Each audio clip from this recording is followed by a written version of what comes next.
Hello friends, स्वागत है आपका the professional classroom YouTube channel पर। सी लैंग्वेज प्रोग्रामिंग का पार्ट 4 वीडियो है, जिसके अंदर हम आज डिस्कस करने वाले हैं ऑपरेटर इन सी और कुछ प्रोग्राम भी करने वाले हैं हम ऑपरेटर से रिलेटेड। पार्ट 3 वीडियो में हमने area, perimeter, simple interest, volume, square root वाले कुछ प्रोग्राम बनाए थे। लास्ट वीडियो में जो हमने प्रोग्राम बनाए थे एक बार मैं आपको दिखा देता हूँ। स्टार्ट करते हैं आज का topic operators in C. An operator is a symbol that tells the compiler to perform specific mathematical और लॉजिकल मैनिपुलेशन। जो हमारे ऑपरेटर्स हैं ये कुछ सिंबल्स होते हैं। जब हम कोई मैथमेटिकल या लॉजिकल ऑपरेशन करवाते हैं तो उसके अंदर जो हम सिंबल्स यूज़ करते हैं, जैसे प्लस, मल्टीप्लाई, डिवाइड, ये सभी हमारे क्या है, ऑपरेटर्स हैं। यहाँ पर हमारे कुछ टाइप्स हैं ऑपरेटर के। यहाँ पर 6 टाइप। फर्स्ट है हमारा अर्थमेटिक ऑपरेटर्स, सेकंड है रिलेशनल ऑपरेटर, थर्ड है हमारा logical operator, fourth bitwise operator, assignment operator और मिसलेनियस ऑपरेटर। सभी ऑपरेटर्स को हम वन बाय वन डीपली पढ़ेंगे। अर्थमेटिक ऑपरेटर, यहाँ पर देखिए एक टेबल की मदद से हम अर्थमेटिक ऑपरेटर को समझने वाले हैं। हमने दो वेरिएबल लिए, एक a, दूसरा वेरिएबल लिया हमने b। अभी हम प्लस ऑपरेटर का यूज देखते हैं। यहाँ पे क्या होगा, जो प्लस ऑपरेटर का काम होता है वो हमारा दो ऑपरेंड्स को प्लस करवाना होता है। जो हमारे यहाँ पे a प्लस बी, ये जो a वेरिएबल है और b वेरिएबल है, ये दोनों हमारे क्या है, ऑपरेंड्स। ये हमारा फर्स्ट ऑपरेंड, ये है हमारा सेकंड ऑपरेंड। इनको बोलेंगे हम यहाँ पे ऑपरेंड। अब देखिए a plus b will gives 30। यहाँ पर 10 और 20 को हमने क्या किया, प्लस किया। ऐड ऑपरेटर का यूज किया, जो कि हमारा आंसर हमको मिला है 30। सेकंड देखते हैं, minus operator. Subtract second operand from the first. a minus b, अगर हम 10 में से 20 माइनस करेंगे तो हमें क्या मिलेगा, -10। फिर मल्टीप्लाई, मल्टीप्लाई में देखिए, मल्टीप्लाई ऑपरेटर में a मल्टीप्लाई b, 10 को 20 से मल्टीप्लाई करेंगे तो हमें आंसर मिलेगा 200। फिर इसी तरह आप डिवाइड ऑपरेटर का यूज़ करेंगे और यहाँ पर परसेंटेज ऑपरेटर का यूज़ भी करेंगे। परसेंटेज ऑपरेटर में आपको जो मिलेगा वो होता है हमारा मॉडुलस बोल सकते हैं या फिर रिमाइंडर। फिर है यहाँ पे प्लस प्लस। दो प्लस प्लस का मतलब क्या है, और यहाँ पे दो माइनस माइनस का, ये है हमारा इंक्रीमेंट ऑपरेटर। हम इसका प्रोग्राम भी बनाने वाले हैं। प्लस प्लस का मतलब क्या है, इंक्रीमेंट ऑपरेटर। अगर हम किसी भी वेरिएबल के पीछे प्लस प्लस, देखिए यहाँ पे a हमारा जो ऑपरेंड है, हमने उसमें क्या किया, जो हमारा a वेरिएबल है उसके पीछे प्लस प्लस लगाया है। तो प्लस प्लस लगाने से क्या होता है, एक वैल्यू इंक्रीज हो जाती है उसकी। अगर मैं यहाँ पे, हमारा क्या है, a 10 है, और अगर हम लिखते हैं a प्लस प्लस तो हमें क्या मिलेगा, 11। अगर हम लिखते हैं a माइनस माइनस, अगर हम डिक्रीमेंट ऑपरेटर का यूज़ करते हैं तो हमको 10 में से 1 माइनस हो जाएगा, तो हमें यहाँ पे मिलेगा 9। इंक्रीमेंट ऑपरेटर में 1 ऐड हो जाता है और डिक्रीमेंट ऑपरेटर में हमारा 1 माइनस हो जाएगा। अगला है हमारा रिलेशनल ऑपरेटर। रिलेशनल ऑपरेटर का जो सबसे पहला ऑपरेटर है डबल इक्वल वाला, इसका यूज देखते हैं। Check if the value of two operands are equal और not, if yes the condition become true. जिस तरह आप मैथ में अगर मैं बोलूँ a इक्वल है b के, अगर a 10 है तो b भी 10 होगा। अगर आप इक्वल दिखा रहे हैं तो इक्वल का एक साइन लगाते हैं, लेकिन अगर आप प्रोग्राम बना रहे हैं तो यहाँ पे आप रिलेशनल ऑपरेटर का यूज करेंगे तो डबल इक्वल लगाएंगे। अगर मैं बोलता हूँ a इक्वल इक्वल b, जैसे देखिए a में है 10 वैल्यू और b के अंदर है 20, तो क्या a इक्वल इक्वल b है या नहीं है। अगर इक्वल है तो हम बोलेंगे ये जो कंडीशन है ये ट्रू है, अगर नहीं है तो ये नॉट ट्रू। जैसे यहाँ पर आप देख सकते हैं एग्जाम्पल में मैंने यहाँ पे लिखा है a इक्वल इक्वल b, क्या 10 20 बराबर होते हैं, इज नॉट ट्रू। ये कंडीशन जो है ये ट्रू नहीं है। जो हमारा पहला ऑपरेटर है ये है इक्वल के लिए, दूसरा है नॉट इक्वल के लिए, इसको बोलेंगे हम नॉट इक्वल।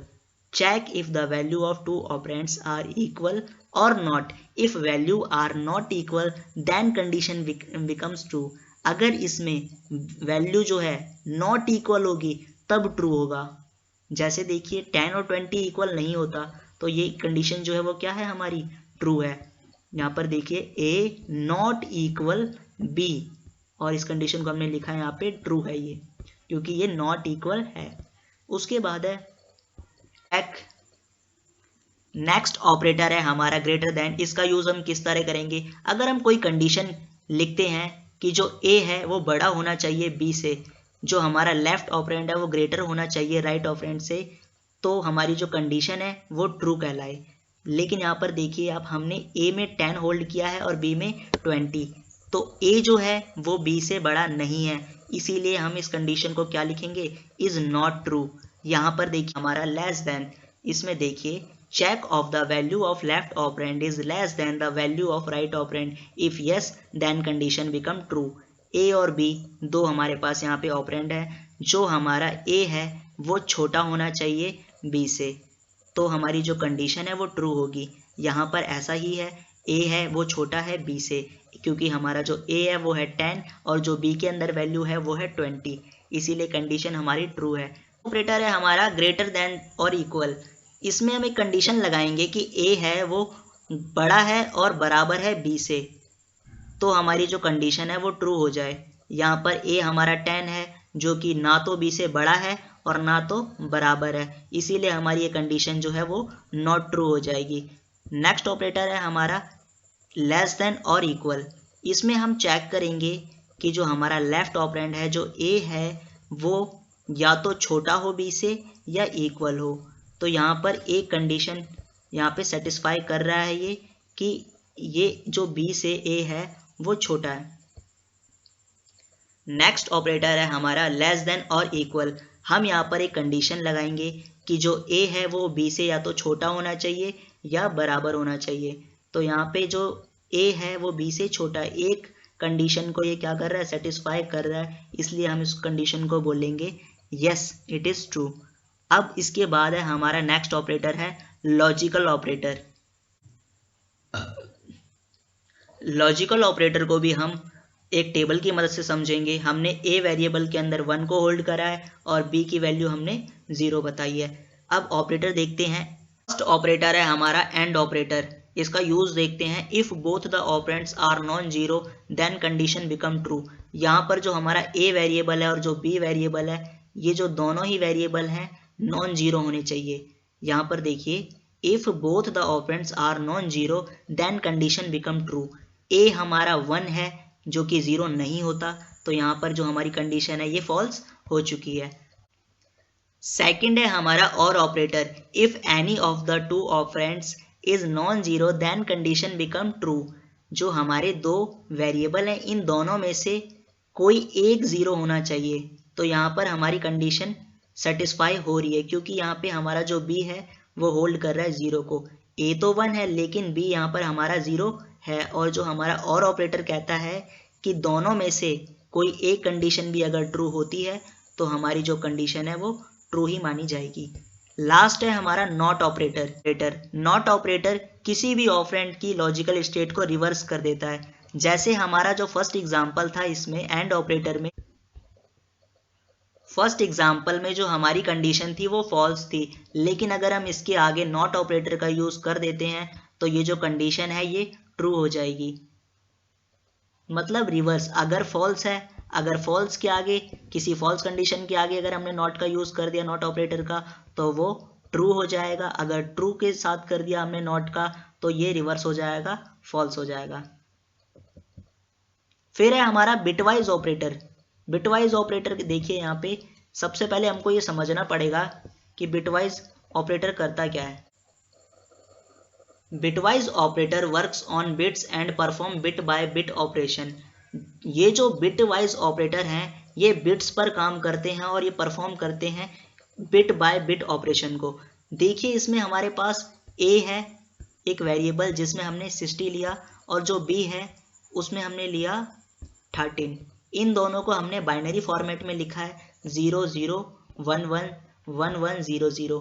60 को हम बाइनरी फॉर्मेट में इस तरह लिखेंगे और b को जब लिखेंगे तो 0 0 0 0 1 1 0 1। अब देखिए यहाँ पर अगर हम लिखते हैं a एंड b, इसके अंदर देखिए किस तरह बिट बाय बिट ऑपरेशन हुआ है।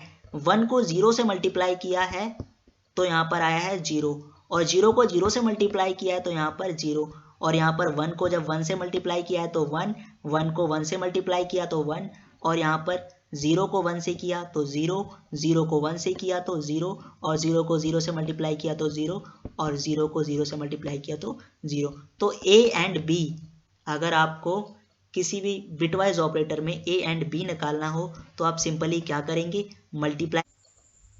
बिटवाइज ऑपरेटर को आप टेबल की मदद से समझते हैं। हमने दो वेरिएबल लिए यहाँ पर A और B। A के अंदर 60 है और B के अंदर 13 है। पहला हमारा है एंड ऑपरेटर। एंड ऑपरेटर का जब हम यूज़ करेंगे तो हमारे जो ये नंबर है 60 और 13, इन दोनों के बाइनरी फॉर्मेट को मल्टीप्लाई कर दिया जाएगा।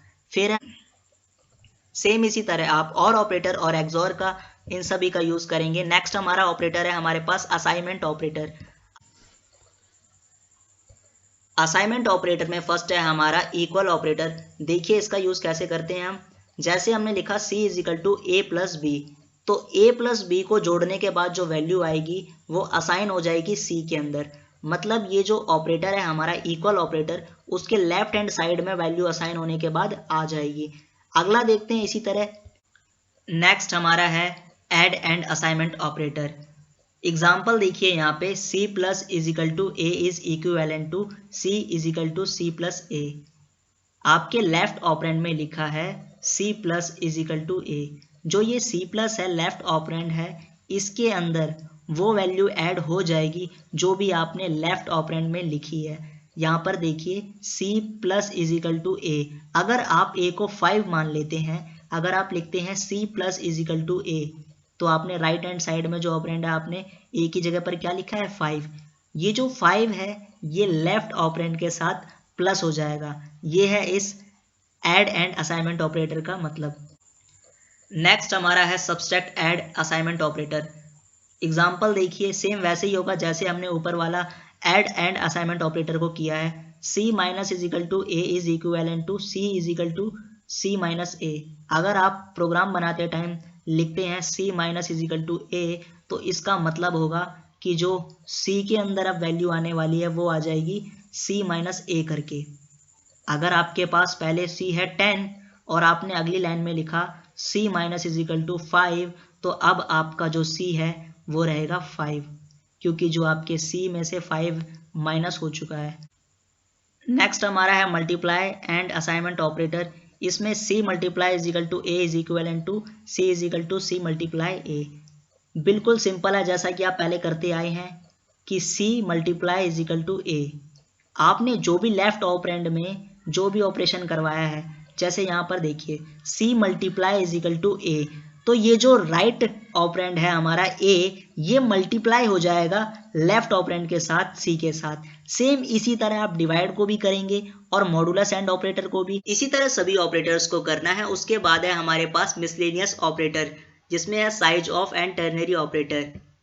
टेबल में सबसे पहले आपको दिख रहा है size of operator. Size of operator variable की साइज बताता है। सेकंड है हमारे पास एम्परसेंट। ये जो एम्परसेंट है ये एड्रेस को बताता है वेरिएबल के। थर्ड ऑपरेटर पॉइंटर को बताता है, और जो फोर्थ है वो कंडीशनल एक्सप्रेशंस में यूज होता है। अब हम ऑपरेटर से रिलेटेड कुछ प्रोग्राम करने वाले हैं, और प्रोग्राम्स को करने के बाद आपका ये ऑपरेटर का कॉन्सेप्ट और भी अच्छा हो जाएगा। ये प्रोग्राम इनको अब हम डेव C++ में करने वाले हैं। डेव C++ यहाँ पर ओपन हो चुका है। फाइल मेन्यू में जाके हम एक न्यू सोर्स फाइल लेंगे और अपने प्रोग्राम को लिखना स्टार्ट करेंगे। जो आज हमारा पहला प्रोग्राम है वो है working of increment and decrement operator. सबसे पहले हम हेडर फाइल को इंक्लूड करेंगे।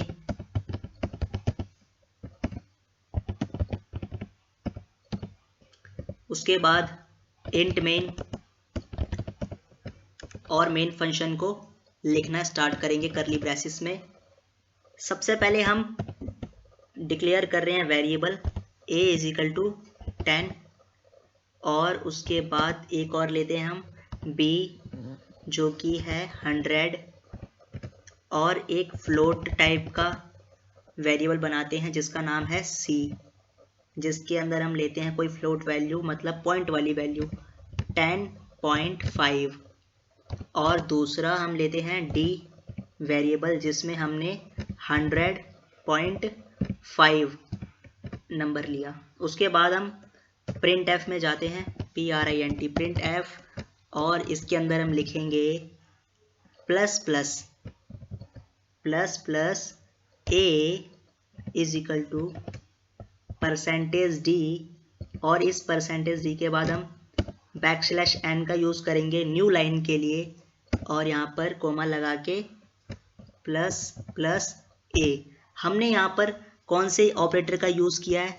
इंक्रीमेंट ऑपरेटर का, प्लस प्लस ए, ये क्या है हमारा इंक्रीमेंट ऑपरेटर। उसके बाद हम सेमीकोलन लगाएंगे और नेक्स्ट लाइन लिखेंगे printf double quotes minus minus B और is equal to percentage D backslash N, और यहाँ पर हम लिखेंगे माइनस माइनस बी। इसी तरह हम और भी लिखेंगे प्लस प्लस सी, और ये हमारा एफ फ्लोट। ये जो दोनों है ए और बी, ये हमारे इंटीजर है, इसलिए हमने यहाँ पर परसेंटेज डी का यूज़ किया है। लेकिन जो हमने सी वेरिएबल बनाया था ये फ्लोट डाटा टाइप का था, इसलिए हमने यहाँ पे परसेंटेज एफ लिखा है। उसके बाद बैकस्लैश एन का यूज़ करेंगे हम, और डबल कोट्स के बाद कोमा लगा के प्लस प्लस सी और सेमीकोलन, फिर लास्ट लाइन हमारी printf double quotes minus minus d is equal to percentage f backslash N और माइनस माइनस डी। ये यहाँ पर हमारा कंप्लीट हो गया है, और अब हम इसको सेव कर देते हैं डॉट सी एक्सटेंशन में। डॉट सी, ये मैं इसको यहाँ पे सेव कर देता हूँ डेस्कटॉप पे, और इसको एग्जीक्यूट में जाके कंपाइल एंड रन करेंगे। आप इसकी शॉर्टकट की भी यूज़ कर सकते हो, F11 प्रेस कर सकते हो कीबोर्ड से। देखिए यहाँ पे मैंने कर दिया है इसको कंपाइल एंड रन। यहाँ पर आप देख सकते हैं कैसा आउटपुट आया हमारे सामने, प्लस प्लस। देखिए यहाँ पे परसेंटेज जहाँ डी लिखा था वहाँ पे वैल्यू आई है हमारी प्लस प्लस ए से। ए हमारे पास 10 था, लेकिन जो ये परसेंटेज डी है इसने वैल्यू कहाँ से ली है? प्लस प्लस ए से। तो जो हमने पढ़ा था कि जो इंक्रीमेंट ऑपरेटर होता है वो किसी भी जो हम उसके अंदर वेरिएबल लिखेंगे, जैसे यहाँ पे हमने लिखा प्लस प्लस ए, तो ये ए को एक वैल्यू से बढ़ा देगा। अगर यहाँ पे 10 है तो ये 11 कर देगा। अगर यहाँ पे 100 है, अगर हम लिखते हैं प्लस प्लस बी, तो ये हमारा हो जाएगा 101, एक वैल्यू से बढ़ा देगा इंक्रीमेंट ऑपरेटर में। सेम ऐसे ही बी में देखिए, बी वेरिएबल को भी इसने क्या किया है, यहाँ पे डिक्रीमेंट ऑपरेटर का यूज़ किया है हमने। बी ऑपरेटर में यहाँ पर था 100, तो इसमें से 1 वैल्यू माइनस हो गई है, एक नंबर माइनस हो गया है। फिर उसके बाद आप यहाँ पे देखिए फ्लोट में देखिए 10.5 था, अगर इसके अंदर हमने इंक्रीमेंट ऑपरेटर यूज़ किया है, यहाँ पर प्लस प्लस सी लिखा है, तो ये 10.5 से हो गया 11.5। आप डी में देखिए, हमने यहाँ पे डिक्रीमेंट ऑपरेटर यूज़ किया है, माइनस माइनस डी लिखा है, 100.5 से यहाँ पर हो गया है 99.5। आई होप ये वाला प्रोग्राम आपको समझ आया होगा। देखते हैं अपना सेकंड प्रोग्राम। सेकंड प्रोग्राम है हमारा असाइनमेंट ऑपरेटर। मैं यहाँ पे कीबोर्ड से कंट्रोल एन प्रेस करता हूँ न्यू सोर्स फाइल के लिए, और अपना दूसरा प्रोग्राम लिखना स्टार्ट करता हूँ, जो कि है हमारा assignment operator. include include stdio.h, फिर int main, करली ब्रैसेस में हम अपने प्रोग्राम को लिखना स्टार्ट करेंगे। हमने यहाँ पर एक वेरिएबल बनाया a, जिसके अंदर हमने 5 स्टोर करवाया है, और एक c वेरिएबल बनाया है। उसके बाद हमने लिखा c इज इक्वल टू ए। थोड़ा मैं स्पेस दे देता हूँ यहाँ पे, c इज इक्वल टू ए। इसका मतलब क्या है? इसका मतलब असाइनमेंट ऑपरेटर में जैसा हमने देखा था कि जो हमारा लेफ्ट ऑपरेंड होता है उसके अंदर राइट ऑपरेंड से ऑपरेशन होने के बाद जो भी वैल्यू होती है वो असाइन हो जाती है लेफ्ट साइड के लिए। देखिए यहाँ पर ए में कितना था पहले 5, अब ये लेफ्ट साइड में आपको क्या दिख रहा है यहाँ पे c, तो जो a के अंदर जो भी वैल्यू होगी वो कहाँ आ जाएगी हमारी c के अंदर। सेम अब इसको मैं प्रिंट करता हूँ पहले, प्रिंट एफ। आगे देखिए प्रोग्राम में काफ़ी कुछ मिलने वाला है आपको। c %d \n, और ये जो वैल्यू है वो आएगी c से। सेकंड देखिए c इज इक्वल टू, यहाँ पे देखिए c minus is equal to a। इसका मतलब देखिए क्या है, हमने असाइनमेंट ऑपरेटर में पढ़ा था कि अगर हम लिखते हैं c minus is equal to a, तो इसका मतलब है कि c is equal to c minus a। इसका मतलब क्या है, c is equal to c minus a। मैं यहाँ पर आपके लिए लिख भी देता हूँ कि इसका जो मतलब है वो है c is equal to c minus a। अब देखिए आगे मैं यहाँ पे प्रिंट एफ कर देता हूँ इसे। प्रिंट एफ, यहाँ पे हम प्रिंट एफ में लिखेंगे c is equal to %d और \n, और इसकी वैल्यू आएगी c से। यहाँ पे हमने इस लाइन को भी कंप्लीट कर दिया। फिर है हमारा c प्लस और इज इक्वल टू a। इसका मतलब क्या है, इस लाइन का मतलब भी सेम है। यहाँ पे मैं लिख देता हूँ कमेंट में फिर से। जिस तरह हमने माइनस में क्या किया, c is equal to c plus a, ये मतलब है इस लाइन का। ये है हमारा असाइनमेंट ऑपरेटर। यहाँ पे हम जो यूज़ कर रहे हैं वो है हमारा असाइनमेंट ऑपरेटर। अब देखिए मैं अपने इस प्रोग्राम को कंप्लीट करूँ सबसे पहले, फिर आपको बताऊंगा इसके अंदर की हुआ क्या है। फिर है हमारा %d \n, और उसके बाद यहाँ पे c, फिर हमारा मल्टीप्लाई है, तो मल्टीप्लाई भी देख लेते हैं हम एक बार। मल्टीप्लाई भी हो गया यहाँ पर, और मैं यहाँ पे लिख देता हूँ आपके लिए दोबारा कमेंट कि इसका मतलब है क्या actually. c is equal to c multiply a, और ये इसके बाद यहाँ पे प्रिंट एफ देखते हैं हम। c is equal to %d \n, फिर उसके बाद इसके अंदर जो वैल्यू आएगी वो आएगी हमारी c से, और लास्ट है जो हमारा वो है डिवाइड के लिए, जो कि है ये आपके सामने। इसका भी मतलब बता देता हूँ मैं यहाँ पे। इसका जो मतलब है वो ये है, c is equal to c divide by a। ये देखिए यहाँ पे। फिर यहाँ लिखता हूँ प्रिंट एफ, डबल कोट्स में यहाँ पे लिखूंगा मैं c is equal to %d \n, फिर डबल कोट्स के बाद यहाँ पे c। अब मैं और कुछ यहाँ पे बचा, हाँ एक लास्ट है, इसका भी यूज कर लेते हैं। c %a, इसका यहाँ पे मीनिंग क्या है, इसका मीनिंग है यहाँ पे c is equal to c %a। Printf, double quotes में हम यहाँ पे लिखेंगे c is equal to %d \n और c।